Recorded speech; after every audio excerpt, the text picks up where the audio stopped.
what's up? My name is Doug. This is my 2017 Lexus RC F, and you're watching East Coast Garage.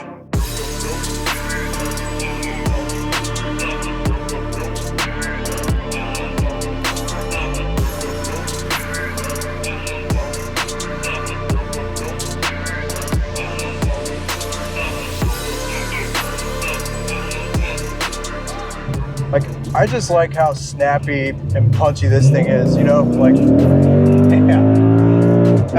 Just like that. Like that? Yep.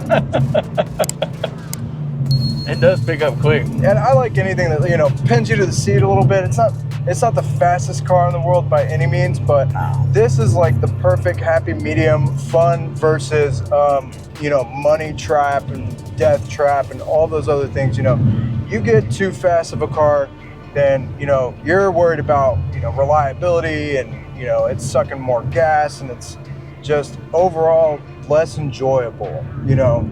Well, you know what they say. It's funner to drive a slow car fast than it is to drive a fast car slow. That's true. You know what else is true is this car is faster than my faster car that's broke down in my garage because it's too damn fast. Yeah, that's it's the speed versus reliability factor at that point. Yep. Could they have made this car more powerful? For sure. Would it have been as reliable and as fun? Because I could rip it up and down the street for another 200, 300,000 miles almost, I guarantee it. Yeah. I like it because it's loud, but it's not super loud inside the car. Yeah, it's not droning or anything. It's not bad. It'll, you know, and then, I mean, I was only at like 2,500 RPMs just then. Yeah. It's good. That is where it sounds the best as far as like load. Yeah. That's where I like it.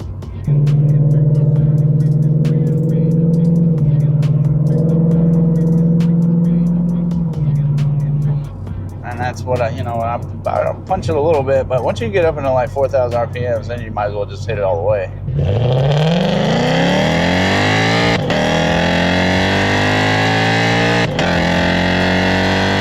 So, since you're talking about it, tell me more about the exhaust and everything that you have done to the car.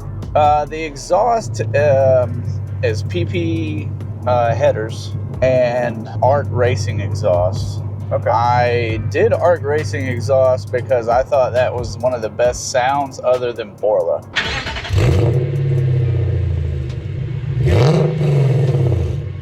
Borla stopped making exhaust for this car, or it would be a Borla exhaust system. You did all the work yourself? I did. I had to drop the subframe, trim some motor mount bracket locations. Oh, wow. It took 4 days. I had it on a lift, and honestly, one of the hardest things, believe it or not, was putting the damn dipstick tube back in. Because it's like, in the manual, it's like, yeah, you gotta convince it a little, and I'm like, convince it a little. All right, fine. So I'm bending on this thing, and I had the bends right, and it would work good, but I couldn't get it in the hole. So that literally took me 2 days to get the dipstick tube in. Dang. After I put the headers on. Everything else went together pretty well. It's just a pain in the ass, you know, as you would expect. Yeah. I never get tired of hearing it. Sounds good. That's the main reason why I put the exhaust on it. If it's a V8, I want it to sound like a V8. Yeah, for sure. That's it. That's got to. Yeah, I mean, sure, I could say it puts a little more power and it's a little more efficient, but all that really means nothing. I wanted the V8 to sound like a V8. Yep. Sounds like a muscle car, really. Exactly. Just like the title of the video says, this car thinks it's a muscle car. The way it behaves, the way it sounds. It's angry. How did you end up with this exact Lexus? Like, why did you buy it? How did you find it? What's the story behind the car? So, I saw one of these outside of a Cracker Barrel one time, and it was the prettiest orange car I'd ever seen in my entire life. So I told my wife, I said, I'm gonna buy that car one day. She just laughed it off and said, yeah, okay. Well, I'm on deployment. I got a little bit of money in my pocket, and I'm looking on the interwebs, as people do, and I stumbled upon this one. It said a 1 of 1. And what makes it a 1 of 1 is this is a 2017 in this orange color, which they didn't offer factory, and it has the black and gray interior. I don't like the red interior. I like the black and gray interior. So what I found out after my wife went all the way to Kentucky to get the car is that this was a manager's car from Lexus. And if you're a manager at Lexus, you can customize a car any way you want it. So I was on the phone with the dealership. So they said they would hold the car for me if I put a down payment on it, which I was easily gonna do. They get in contact with me one day and said that, well, the dealership cannot hold the car for you even if you put a down payment on it. So what I had to do was I legitimately called my wife that day and said, I need you to go to Kentucky. I'll pay for the whole thing, but I need you to go right now today. So she flew, the God-loving woman that she is, she flew all the way from Virginia to Kentucky to get this car for me, got down there, and we had a power of attorney. Well, in the power of attorney, she couldn't buy a car for me in my name. So she ended up actually having to buy the car in her name. And we refinanced it, and it's in both of our names. But yeah, so she bought the car in her name, drove it all the way back from Kentucky to Virginia. And it was the first thing I saw, obviously, after my wife, when I got off the ship. I got home and looked at it. She told me I couldn't see it for the first time. Made me close my eyes and walk up to it. And hell, I literally almost cried. I mean, it was one of the, it's just something that I never thought I would own, you know, a really nice car like this. Yeah. It is so comfortable for a sports car. This thing just, I mean, it's a Lexus. That's what you expect, but it's still like, you know, it's got the best of both worlds with the luxury and the stiffness. You know, I can tell that it's ready to go, you know. Like, what's your favorite thing about the car? I mean, it's got to be the color, you know? Yeah. It's got to be the color. I love the color. The reason I chose this orange was because I felt that it accented the body lines of this car so well. My favorite color is blue, but the blue is so dark that you can't really see the body lines of the car. So the orange really makes it stand out and pop. And that's really my favorite thing about the car. I mean, it has a V8 in it. I enjoy that. You know, car that'll get out of its own way. But it's got to be the color. It's so pretty to look at.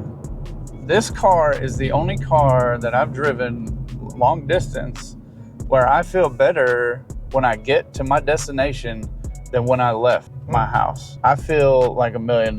Normally your back hurts and you're just exhausted. You know, it takes a lot to wheel a car for 1,000 miles, you know, give or take. And you're just like, by the time you get there, you're beat, you know, and this car is not that way. The car is just so comfortable and everything is where it should be. It's well engineered, it drives well, and I really enjoy that. What's one feature about the car that you don't like? Oh, the wheels. Yeah. I like the wheels aesthetically. Yeah. I just don't like cleaning the wheels. Oh, I got you. It has a lot of nooks and crannies that, God, it takes 5-10 minutes a wheel. I know that doesn't sound like a lot, but then I'm bent over the whole time. Right. You know, cleaning that wheel, and it just annoys the shit out of me. They look good when it's done, but. Yeah, so what got you into cars to begin with? So when I was growing up, my dad had a 1986 Oldsmobile Cutlass, and it had a V8 in it, and it had straight pipes on it. He had the little mixer and the CD player, the multiple disc CD player in the trunk. Like, back then in the 80s, that was the coolest shit you could get, you know? That was the cool, you were the man if you had a car like that. And that thing was black with the red pinstripe, and it was flawless. Nice. It had the mag wheels on it, black. It was beautiful. Yeah, you know I like my G bodies. I know. Mad respect for that car. And that, as crazy as it sounds to some people, driving a car like this, that's my dream car. I'm gonna buy one just like my dad had it, and I'm gonna make it a damn killer, and I'm gonna love it just like I love this car, because that's what started the whole thing. Nice. My first car was a 1990 CRX SI. Ooh. That was the funnest car to drive. It wasn't the fastest, but damn if it wasn't the funnest car to drive.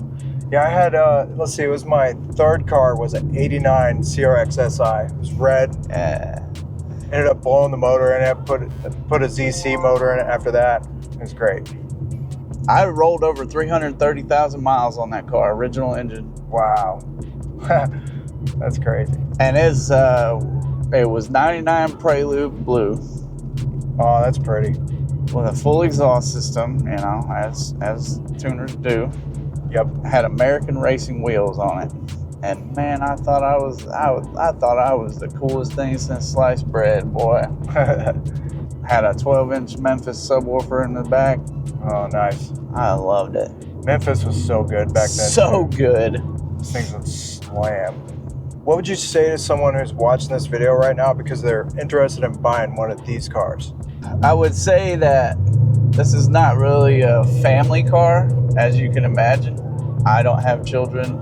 It's just me and my wife. So if it's just you and your old lady and you want a nice car that has a little bit of style, a little bit of attitude, and will get out of its own way, this is the perfect car.